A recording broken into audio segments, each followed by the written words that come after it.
haweenaydu waxay si cad u ahayd ee aad u taajirsan waxayna isku qarisay sidii haweenay reer miyiga ah si ay u booqato goobteeda macdanta. Si lama filaan ah ayay ugu dhacday walaalkeed kii weynaa ee ay dhiig wadaagi ahaayeen kaasoo sannado badan lumay. Si ay u tijaabiso dabeecadda walaalkeed eegu si ula kac ah uma shaacin cidnimadeeda waxayna rabtay inay aragto haddii uu aqoonsan doono walaashii saboolka ah. Ninku wuxuu si la yaab leh u eegay haweenayda hortiisa isagoo ogaaday inay si sax ah ugu ekaatay walaashiisii lumay. Markii eegu ilmaynaysay ugu yeertay walaal ninku ugu dambayn wuxuu hubay inay tahay walaashiis dhab ah.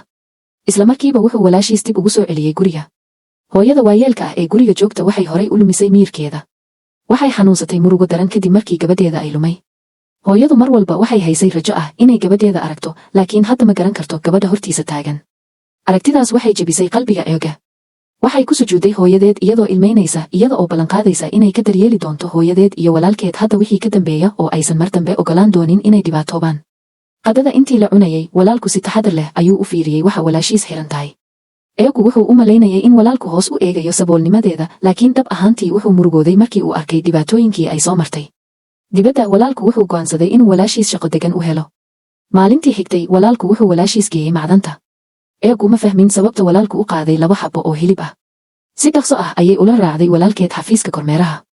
Walaalku wuxuu u dhiibay 2 xabbadood hilibka kormeeraha isagoo ka codsaday inuu shaqo u diyaariyo walaashiis. Eegu waxay aaminsanayd in 2 xabbadood hilib ah aysan marnaba kormeeraha ku qancin karin. Si lama filaan ah kormeeruhu si toos ah la siiyey waxay calaamad shaqo. Eegu aad buu u wareersanaa iyadoo walaalkeed faraxsan uu qaaday. Inta badan marka ay ka fikirayso waxa uu dareemayay wax qaldan. Waxay dib u eegtay kormeeraha oo la yaabtay markii ay aragtay inuu 2 birta dahab ah ka soo saaray hilibka. Waxay lahaayeen qiimo dhan 2 eber. Eegu isla markiiba wuu xanaaqay. Wuxuu dareemay in kormeeruhu si joogto ah u qaato musuqmaasuq. Eegu si xanaaq leh ayay calaamada shaqada ugu tuurtay kormeeraha iyadoo si xanaaq leh ugu eedeysay inuu awoodo shakhsiyadeed u isticmaalay iibiyey jagada shirkadda isla markaana gebi ahaanba iska indhatiray habraacyada shaqaalaynta shirkadda. Kormeeruhu wuu xanaaqay laakiin walaalku si degdeg ah ayuu ugu cudurdaartay walaashiis. Kormeeruhu si degdeg ah ayuu hilibka u celiyey isagoo sheegay inuusan doonaynin mar dambe oo aan shaqo u diyaarin doonin walaasha.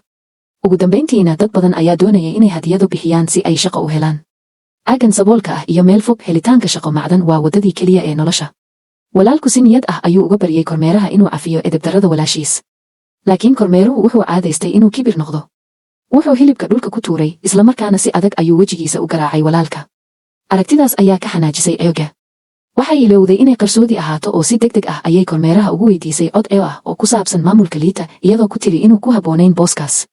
Kormeeruhu wuu qoslay isagoo ka fikiray sida haweenay reer miyiga ahi ugu baaqday.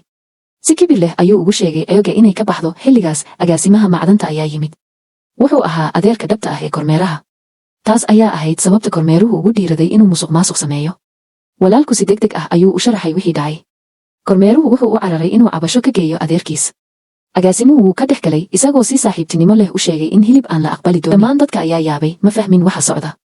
Agaasimuhu wuu ku yiri iyadoo dhoola cadaynaya in macdantu loo xushay shirkadda waalidka ah si maalgashi iyo horumar muhiim ah loo sameeyo sidaas darteed hilib mar dambe lama aqbali doono. Dadku aad bay u farxeen.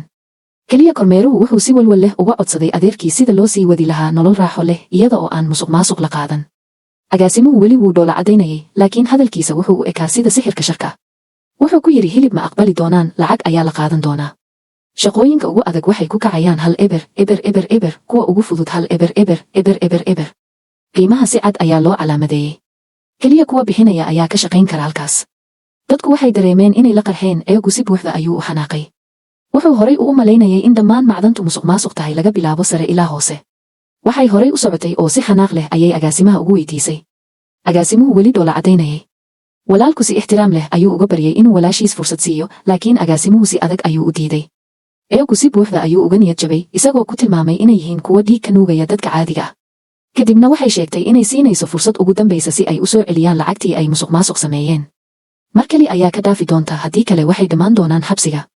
Kormeeruhu wuu xanaaqay wuxuu rabay inuu weeraro markii ay dhimanayeen war ka yimid dibadda ayaa yimid. Xoghaye eegu waa soo socotay. Agaasimuhu wuxuu kaliya xidhay bakhaarka oo u tegay si uu xoghayaha u salaamo. Xoghayahu wuu ogaa in eegu halkan yimid iyadoo qarsoodi ah sidaas darteed wuxuu weydiiyey agaasimaha haddii shaqaale cusub jiro maanta. Ka baqaya in runta la ogaado agaasimuhu si degdeg ah ayuu u beeniyey. Xoghayahu wuxuu kaliya baadhay goobta isagoo raadinaya eega. Xilligan eega iyo walaalkiis waxaa jir ahaan u dhibayay koox dad ah. Eegu si adag ayuu isku dayay inuu ka baxsado. markaas xoghayahu ugu dambayntii wuxuu helay bakhaarka. Wuxuu maqlay qaylo gudaha ah wuxuuna go'aansaday inuu galo si uu hubiyo. Agaasimuhu si degdeg ah ayuu argagaxay.